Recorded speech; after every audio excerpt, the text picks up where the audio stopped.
হজরত মুশকিল আহসান শাহ বগদাদী ওরফে কুমির শাহ রহমতুল্লাহ আলাইহির মাজার শরীফ ঢাকার মিরপুরে ১ নম্বর থেকে চিড়িয়াখানা যেতে বাঁধে বাবার মাজার। জনশ্রুতি রয়েছে ৫৫০ বছর আগে হজরত মুশকিল আহসান শাহ সুদূর বাগদাদ থেকে এদেশে আসেন ইসলাম প্রচারের উদ্দেশ্যে। তিনি কুমিরের পিঠে চড়ে এদেশে এসেছিলেন বলেই তাকে কুমির শাহ বলে ডাকা হয়।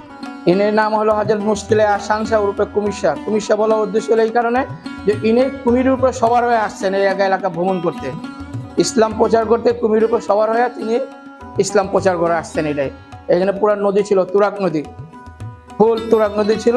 এখানে বাবা স্থান নিছে। হযরত শাহ আলী বগদাদী রহমতুল্লাহ আলাইহি আছে, উনির দিয়ে ১০০ বছর আগে আনছে বাবা মুশকিল আহসান শাহ। এদেশে এসে তিনি বর্তমান রাজধানীর মিরপুর ১ নম্বরের চিড়িয়াখানা সংলগ্ন এলাকায় আস্তানা গড়েন।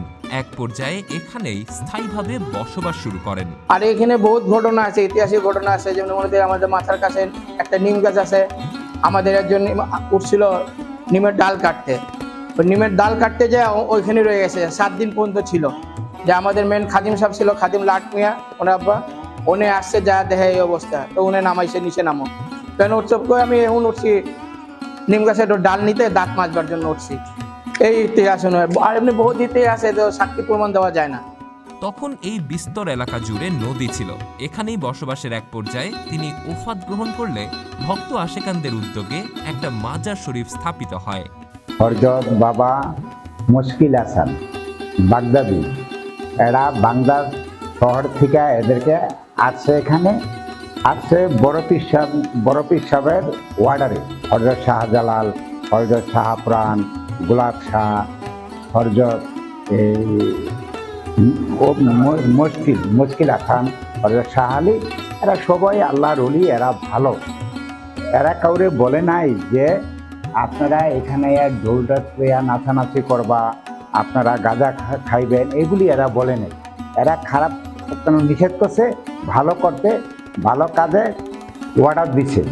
যে আমি তো অসুস্থ, তো আমার অনেক কথা বাইজা যায়, তো আমি স্টক করছি ফিল্ডার এর লেখা আমার মাজার আইসি একটু ধোয়া নিচে লেখা আল্লাহ যে করে যে ওই যে দুই পাশে দুটা কুমিরের মাটি দিছে, যে ওনাদের উপরে উঠা বলে আসছে।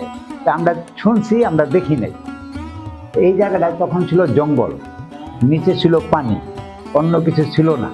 এখন তো শুকনা দেখতেছে এরকম। দেবে আর হইলে আল্লাহর অলি, বাংলার মাটিতে নবীদেরকে পাঠায় নাই, অলি আল্লাহ রে পাঠায় দিয়ে আমরা যে ইসলামের দাওয়াত দিছে আমাদের জন্য, আমরা যদি ইসলাম গ্রহণ করে এই আল্লাহর পথে চলতে পারি। ভক্ত আশেকানদের দানকৃত বেশ কিছু ভূমি মাজার শরীফের আয়ত্তে আসে। ভক্ত আশেকানদের দানকৃত অর্থে মাজার শরীফের উন্নয়ন কার্যক্রম এগিয়ে যায়। প্রতি সপ্তাহের নির্ধারিত বৃহস্পতিবার রাতে এই মাজার শরীফ হাজারো ভক্ত আশেকান আর দর্শনার্থীদের মিলন মেলায় পরিণত হতো। আলাদা আলাদা আসর বসিয়ে সারা রাত বাউল শিল্পীদের সুরের মূর্ছনায় পার হতো রাত। ওই যে এই পুরা নদী ছিল, এগুলা পুরা নদী ছিল। এই ইতিহাস। আর ইউনিয়নে যে সময় আসছে ওই সময় তো এত মানুষ ছিল না, তাই না? আসতে তো আসেনি উনি 300, 500, 550, 600 বছর মতন হয়েছে তারা আসে এনে। এই হিসাবে তিনি আসছেন। এখানে উরুস মোবারক হয় 12, 13, 14 সাবান চাঁদে। উরুস একটে 12, 13, 14 সাবান, সব রাতে 2 দিন আগে দিয়ে আরম্ভ এই অনুষ্ঠান হয় তার। তা আপনারা আইসেন, সবার দাওয়াত রইল। উরুসে দেরি আছে, আপনারা চলে আইসেন। তাছাড়া প্রতি বছর বাৎসরিক উরুস শরীফ উদযাপন উপলক্ষে দেশের দূর দূরান্তের জেলাসমূহ থেকে লাখো ভক্ত আশেকানদের সমাগম ঘটত। সারা রাত মাজার প্রাঙ্গণ নানা উৎসব মুখর আয়োজনে মুখরিত থাকত। দাদাদের মুখে শুনছি উনি বাগদাদ থেকে আসছে। ওনার অনেক কেরামতি বলতে কি, আমি নিজের দিকে অনুপকৃত যে এই দরবারে আইসা যদি কেউ খাস নিয়তে যদি কোনো কিছু নিয়ত করে, কেউ কখনো খালি হাতে ফিরা যায়। এমনকি আমিও ফিরা যাই নাই। হযরত মুশকিল আহসান রাদিয়াল্লাহুর দরবারে আমি যতবার আসছি, আমি যতগুলো চাইছি, আমি যত যা চাইছি আমার মন থেকে, ইনশাআল্লাহ আমার সবকিছু চাওয়া পূরণ হয়েছে। আমি এটা অস্বীকার করব না। তারা মানতো, তারা অনেক কিছু জানতো, সেজন্য আমাদের এখানে আসা। তারপরে আমিও মানি বিধে, কারণ আমি প্রমাণ পাইছি বিধে আমি মানি। এই দরবার সম্পর্কে আমি প্রমাণ পাইছি বিধে আমি মানি যে না, এখানে কেউ খালি হাতে ফিরা যায় না।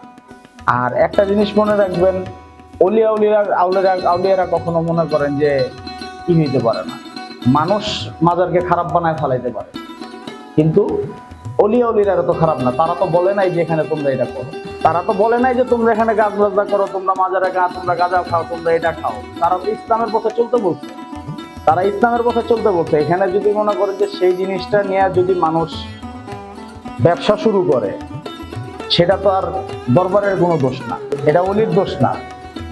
এই দরবারগুলা নিয়ে যে মাজারগুলাতে যে বিভিন্ন সময়ে গাঁজা খাওয়া, এটা খাওয়া, ওইটা খাওয়া, এই জিনিসগুলো বন্ধ করা উচিত। এটা অনেকে আর কি হয় যে পাগলরা আসে, পাগলরা আইসা বৈশাখ খায়, আজমি শরীফ থেকে আসে, বিভিন্ন জায়গা থেকে আসে, আইসা খায়। এই জিনিসগুলো অন্তত বন্ধ করা উচিত, কারণ এটা একটা পবিত্র জায়গা। পবিত্র জায়গায় যেন অপবিত্র কোনো কাজ না হয়। ঠিক আছে। আমি বাবা হযরত মুশকিল হাসান সালামতুল্লাহ আলাইহি এখানে গোলামি করি, সেবা করি। তো সব দিয়ে ভাগ্য ভালো যে এনারা এখানে আসছে ইসলাম প্রচার করার জন্য। আজকে আমরা মুসলমান হয়ে দাঁড়াইছি, মাথার টুপি আছে, নামাজ পড়তে যাই, যে কোনো একটা ওসিলায় মাদ্রাসা হয়েছে। ইনারা না আসতো ইসলাম প্রচার করতে কে? এটা ছিল পুরা তুরাগ নদী। বাবা একটা টিলার, পাহাড়ের টিলার উপর বসে আসছে।